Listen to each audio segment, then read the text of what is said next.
성전에 들어가사 장사하는 자들을 내어 쫓으시며 저희에게 이르시되 기록된 바 내 집은 기도하는 집이 되리라 하였거늘 너희는 강도의 구례를 만들었도다 하시니라.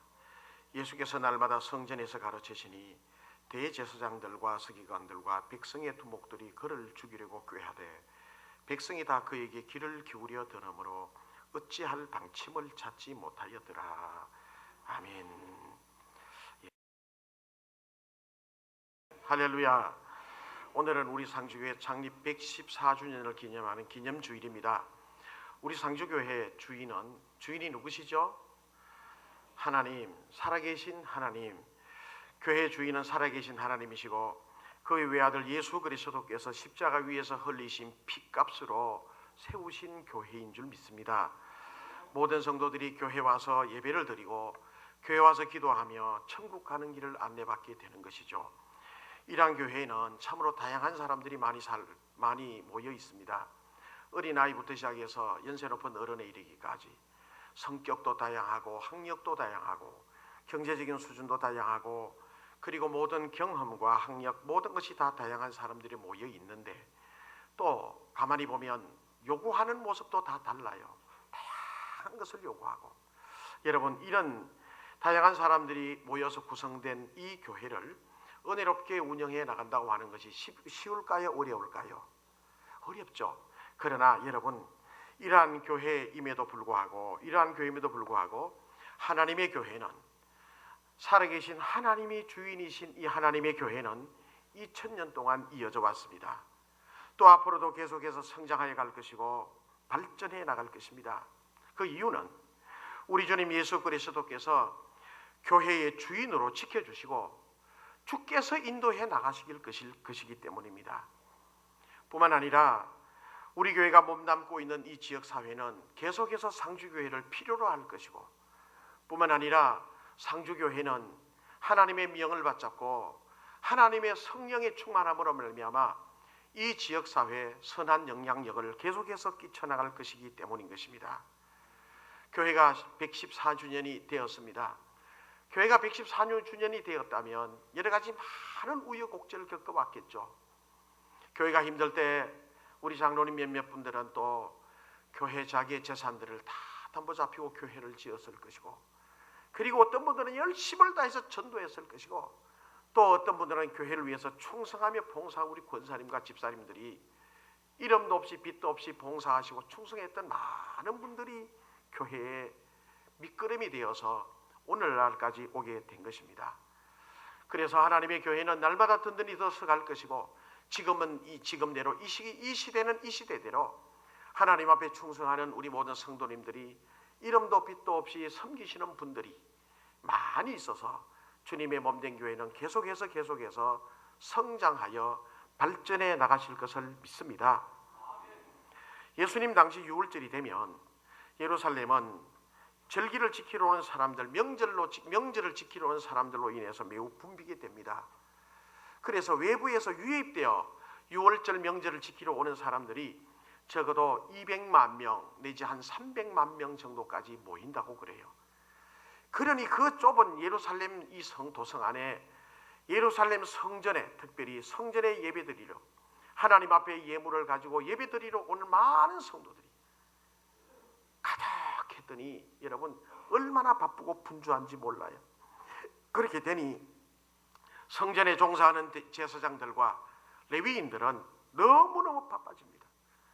그리고 이분들이 와서 양이나 또 비둘기 혹은 또 소 이런 것들을 잡아서 하나님 앞에 드려야 되는데 그 모든 것을 다 도와줘야 돼. 뿐만 아니라 성전세를 낼 때도 그것도 잘 기록해서 잘 받아두어야 합니다. 이렇게 성전세를 받기도 하고 그 다음에 하나님 앞에 드리는 예물을 또 이렇게 드리는데 양이나 소나 먼 데서 가져오면 문제가 생기게 되니까 가까운 데 와서 사서 드리려고 하니까요. 이게 바쁜 일이 한두 가지가 아니란 말이죠. 이렇게 예루살렘 성전에는 예루살렘에 와서 성에 와서 예루살렘 성전에서 예물을 드리기 위해서 양이나 소나 비둘기를 사서 드리는데 그러다 보니까 여러 가지 많은 문제점들이 생기게 되는 것입니다. 처음에는 순수한 마음으로 시작을 하죠. 그래서 100리, 200리, 적어도 한 300리 이상 먼 곳에서 양이나 소나 비둘기를 가지고 오면 오다가 보면 여러 가지 많은 문제가 생기게 됩니다. 그러니 돈을 가지고 와서 예루살렘 성 안에 와서 특별히 성전 안에서 잘 키우는 양이나 소나 비둘기를 사서 드리면 더 싱싱한 걸 드릴 수가 있고 여러 가지 좋은 점이 한두 가지가 아닙니다. 그래서 예배 드리러, 하나님 앞에 예물 드리러 온 사람들의 편의를 봐주기 위해서 이제 양이나 소나 팔게 되고 성전세도 거두게 되는 거죠. 환전해서 거두게 됩니다. 근데요, 이렇게 되니 여러 가지 많은 문제가 생기게 됩니다. 처음에는 하나님 앞에 예배를 드리기 위해서 옵니다. 뿐만 아니라 하나님 앞에 예배를 집례하는 사람도, 대제사장이나 혹은 제사장들, 성전을 섬기는 사람들도 성도들이 와서 하나님 앞에 예배를 잘 드리도록 돕는 것, 그것이 중요한데 양 한 마리, 비둘기 한 마리, 송아지 한 마리 사고 파는 가운데 폭리를 취하게 되는 것입니다. 그래서 이 계속 이렇게 반복되다가 보니까 시중 가격보다 20배, 30배 더 비싼 가격으로 폭리를 취하게 되는 이런 일들이 일어나게 되는 것입니다. 그러니 그 소나 양이나 키워서 장사하는 사람들도 부당이득을 취하는 것으로 물려내겠거니와 거기에서 장사하도록, 거기에서 상업을 하도록 배려해주는 제일 우두머리 대제사장 뿐만 아니라 제사장들과 성전에 봉사하는 모든 레위인들을 주머니에도 검은 돈이 거래가 되는 것입니다.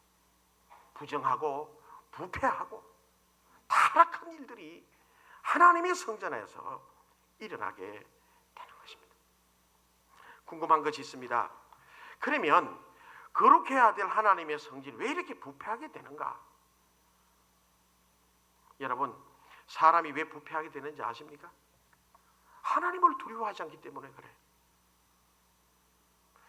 성전을 지키고 성전 가운데 하나님의 성전에서 하나님께 예배를 드리는 사람이 하나님을 두려워하지 않으니 부정하게 되는 것입니다.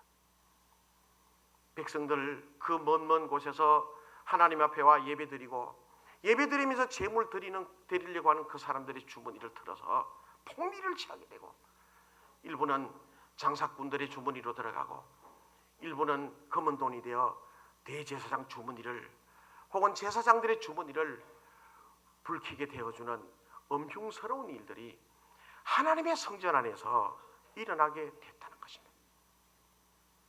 주님은 그 모습을 아시고 노끈으로 채찍을 만드셨어요. 그래서 돈 바꾸는 이 환전상들 상을 뒤엎어버렸습니다. 양, 소, 비둘기를 또 째쳐버렸습니다. 온 성전에, 하나님의 성전에 이거 비둘기 우는 소리, 양 우는 소리 난리가 났습니다. 주님 고함치면서 그렇게 이야기합니다. 내 아버지 집은 기도하는 집인데 너희들이 도둑놈 소굴로 만들었다. 너희들이. 예수님 분하여 강하게 책망하며 그렇게 성전을 정결케 하신 것입니다. 여러분, 성전의 기능이 무엇인지 아시나요? 하나님의 성전, 예루살렘 하나님의 성전의 기능이 무엇입니까? 오늘날 우리 교회 기능과 동일하다고 생각을 해요. 예배하는 곳입니다.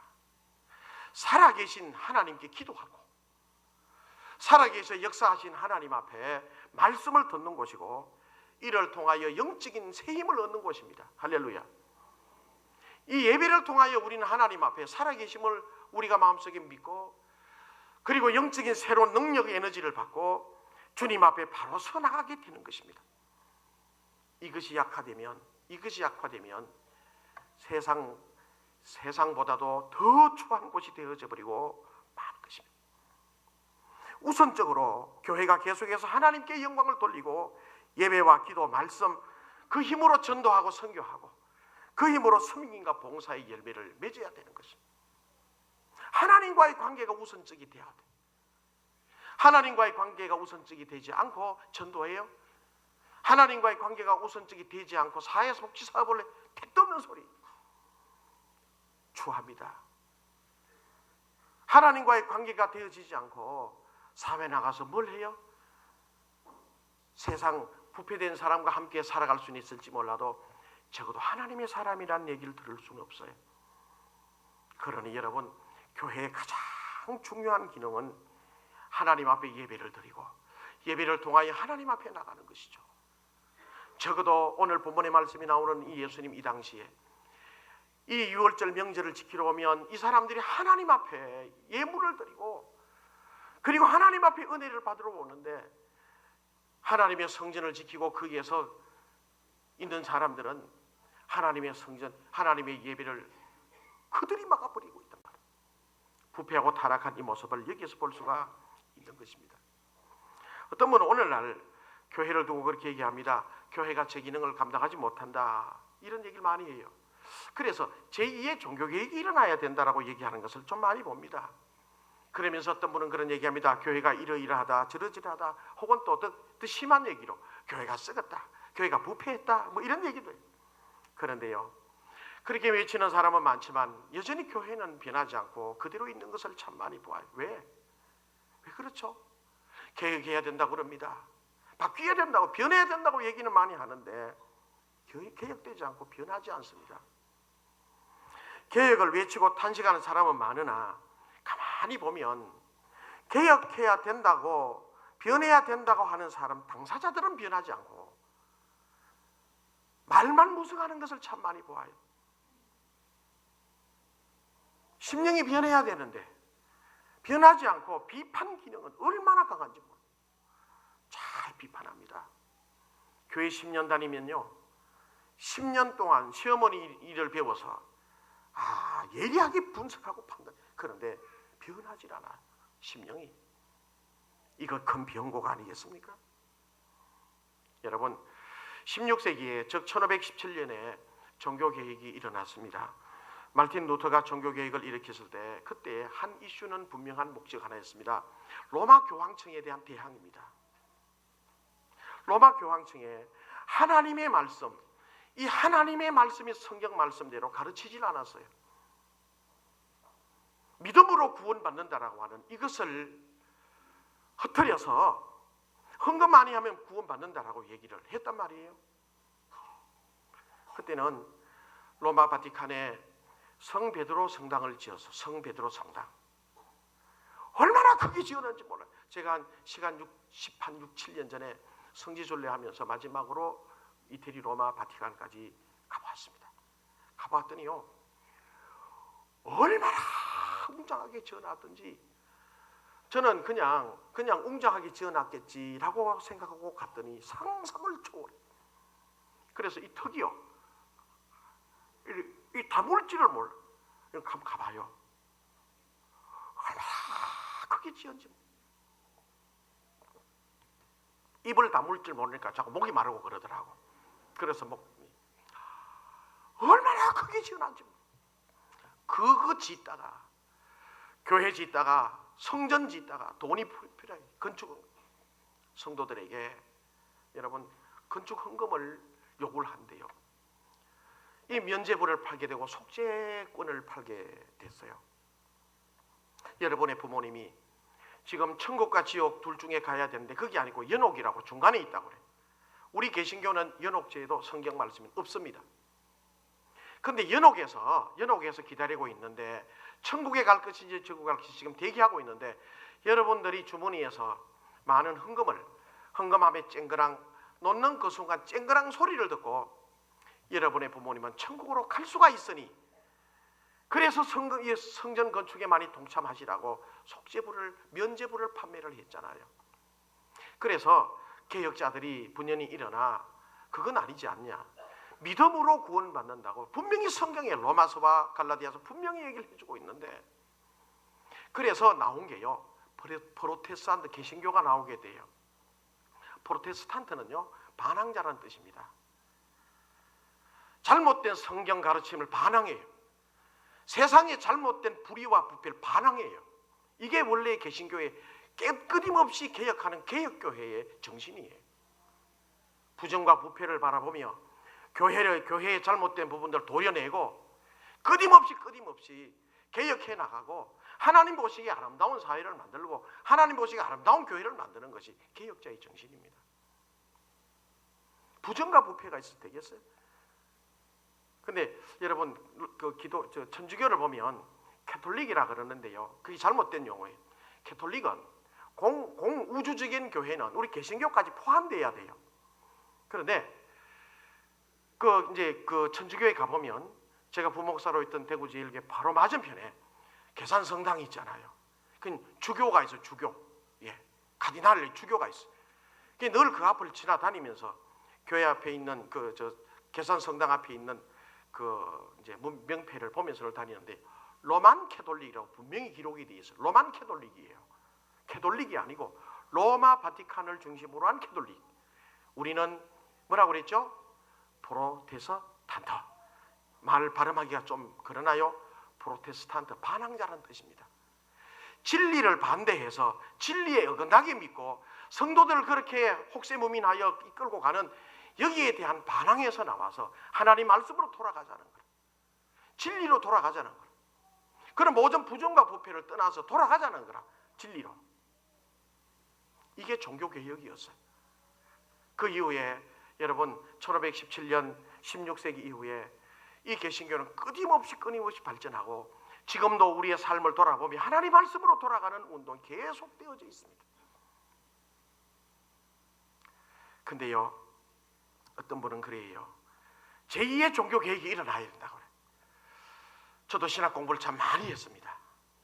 아니요, 제2의 종교개혁, 그때 첫 번째 종교개혁은요, 교리 문제와 믿음 문제, 구원론에 대한 문제로 개혁을 했어요. 이제는 제2의 종교개혁은 아닙니다.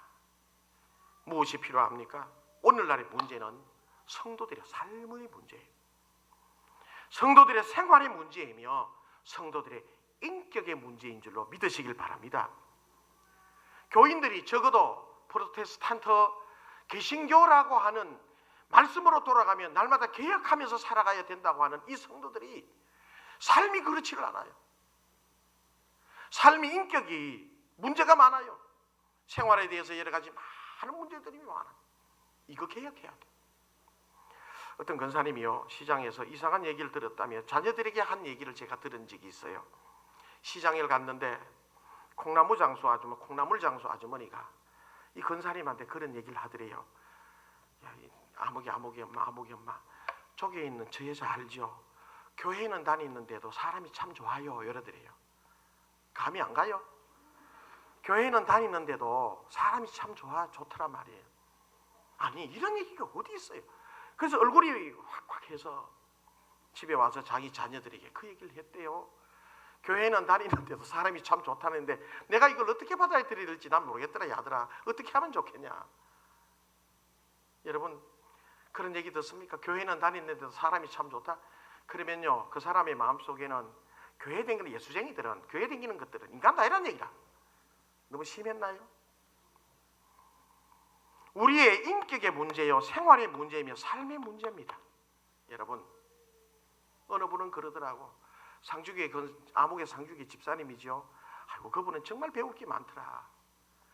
그분은 정말 옆에 가면 신선한 냄새가 자꾸 나더라. 반면에요, 어떤 분은 그래요. 그 사람이 상주교 집사입니까? 부끄러워. 요즘은요, 여러분, 구원받는다라고 하는 건, 믿음으로 구원받는 건 아시죠? 몰라요? 예수 그리스도를 믿음으로 구원받습니다. 그렇다면 믿음으로 구원받는 이건 다 알아요. 이제는 그거 우리 그렇게 강조하지 않아도 될 것 같아. 교회 안에서, 가정에서, 사회에 나가시면 여러분의 직장에서, 이 상주 땅에 나가서 성도답게 바로 살게 되시길 주님의 이름으로 축원합니다. 성도답게 살아. 욕 안 먹었으면 좋겠어. 이 개혁이 이루어져야 되겠지 않겠습니까? 130여 년 전에 선교사님들이 한국 땅에 들어와서 제일 먼저 한 게요, 교회 먼저 세우지 않았어요. 병원 먼저 세웠어요. 동산병원 아시잖아요. 선교사들이 먼저 와서 병원부터 세웠어요. 그 다음에 학교부터 세웠어요. 신명학교와 개성학교. 학교부터 세웠어요. 문맹을 대체해. 그 다음에 교회를 세우더라고. 얼마나 우리 한국 사회에 많은 영향력을 끼치는지 몰라. 유교 사변 이후에 정말 한국 사회에 혁혁한 공을 끼치고 많은 영향을 끼친 데가 있다면 교회라고 생각을 해요. 고아원을 만들고 양로원을 만들고 구제하고 외국에서 구호품이 오면 그것을 나누고. 그래서 여러분 우리 교회 요 앞에 딱 들어오시다 보면 월드 비전 협력교회라고 하는 그 간판 혹시 보신지 모르겠어요. 이 상주 지역에요 월드 비전 그 집회가 작년에 이제 재작년에 여기 이제 결성이 되었어요. 그래 아직까지는 제가 회장이에요. 6.25 사변 때 많은 전쟁과들이 일어나고 막 형편없이 피해가 됐는데 한경진 목사님하고 그때 선교사님 한 두세 분 하고 세운 게 바로 월드비전이에요. 지금은 우물파주기 하잖아요. 저 아프리카나 캄보디아나 우물파주기. 캄보디아 같은 데는요 우물 한번 파는데 한 4,500만 원 하면 우물 하는 한 동네를 살릴 수 있다고 그래. 근데 회장이 됐지만 상주시가 아직까지 우리 그 뭐 좀 열악해서 지회가 우물도 아주 한가히 못 파주고 그냥 이렇게 있습니다만은 기도 많이 해주시기 바랍니다. 컴패션이라는 또 구호단체가 생겼어요.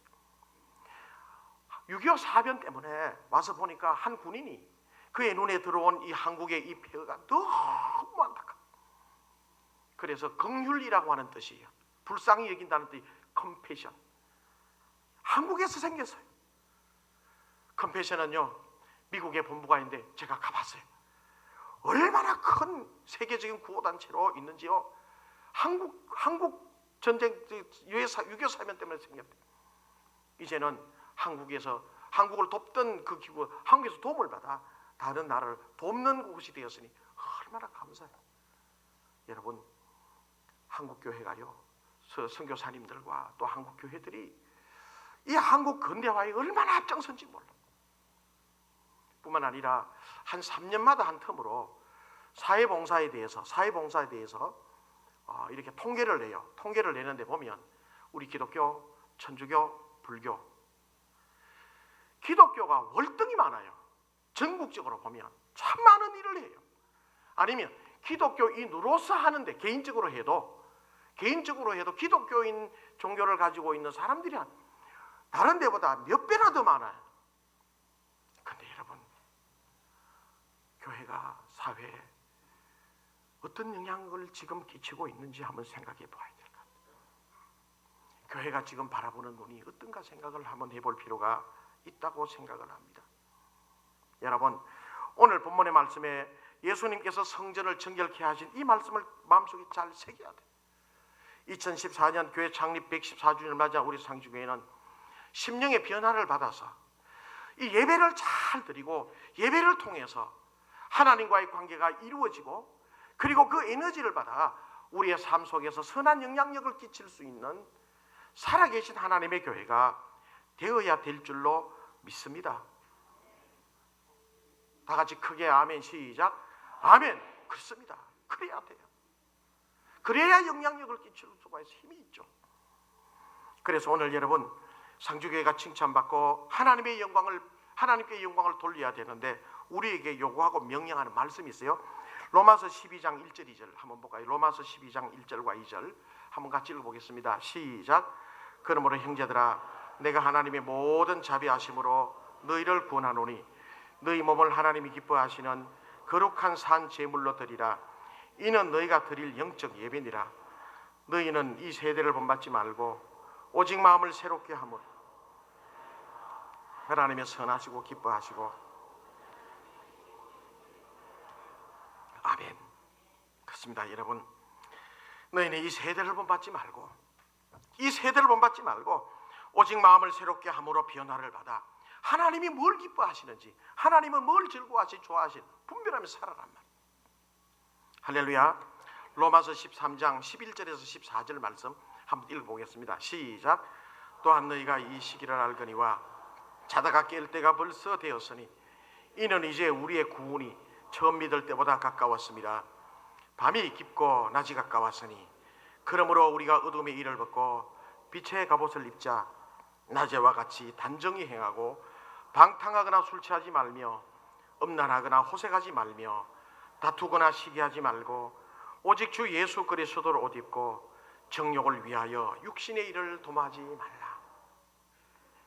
오늘 교회 창립 114주년을 맞이한 우리 성도님들에게 지금은 자다가 깰 때가 벌써 되었지 않냐? 이제 우리의 처음 구원이 처음 믿을 때보다 가까웠지 않냐? 일어나라, 깨어나라. 하나님 앞에 바로 서라고 하는 말씀을 우리에게 끊임없이 전해주고 있지 않습니까? 할렐루야. 이제 우리는 이제 114주년을 맞이하여 계속해서 200주년까지 우리 계속 그전까지 가야 되지만은 우리가 추구해 나가야 할 방법들을, 모습들을 제가 몇 가지 제안을 드립니다. 첫째 한번 읽어보겠습니다. 시작. 그렇죠. 말씀으로 돌아가자는 거예요. 이게 프로테스탄트의 정신입니다. 말씀으로 돌아가야 돼. 성경을 읽으십시오. 하나님의 말씀이 뭐라고 얘기해 주시는지를 우리 마음속에 새겨야 돼. 그 다음에 두 번째 시작. 사람 중심이 아닌 철저하게 하나님 중심의 교회를 만들어 가자. 그렇습니다. 목사가 중심이 될 수도 없어요. 더구나 장로님들이 중심이 돼서도 안 돼. 하나님이 중심이 돼야 돼. 할렐루야. 하나님이 중심이 돼야 돼. 우리 모두 무릎을 꿇고 하나님의 뜻을 사모해요. 하나님께 기도해야 돼. 이런 교회 만들어 가십시다. 할렐루야. 그 다음에 세 번째 시작. 어떤 직분이나 특정한 사람의 중심의 교회가 아니라 전교인들이 다 참여하고 다 존중받는 교회가 되십시다. 그렇습니다. 어떤 직분이나 특정한 사람이 교회에서 인정을 받고 없고 가진 것 없고 아프고 병들고 연세 많고 하는 분들이 여러분 인정받지 못하고 소외된다면 교회가 아니에요. 그것은 누구든지 똑같이 서로 사랑하고 이해하고 서로 용서하고 용서받고 하나님의 교회가, 그런 하나님의 교회가 천국이 아니겠습니까? 하나님 기뻐하시지 않겠습니까? 사회에서 어떤 위치에 있던 사람도 교회 들어오면 성도면 성도예요. 성도. 누구든지 그렇게 되어져야 돼. 어떤 직분이나 어떤 특정한 사람이 두드러져서 그 사람을 추앙하는 교회는 안 돼. 하나님이 중심이다. 하나님이 중심. 할렐루야. 우리가 그렇게 기도하면서 나가야 돼. 그 다음에 네 번째 시작. 사회를 향한 봉사와 선교 사업을 끊임없이 추구하는 교회가. 그러면서 여러분 우리끼리만 아니라 사회가 우리를 필요로 해. 우리를 와서 도와달라. 교회가 그 일을 할 수 있지 않냐? 그래야 돼요. 우리끼리 하다 보면요 사회 사람들이 뭐라 하지? 당신네들 여기 왜 있는데? 곤란하잖아요. 그렇게 되면 사회를 향한 봉사와 선교사를 끊임없이 추구해.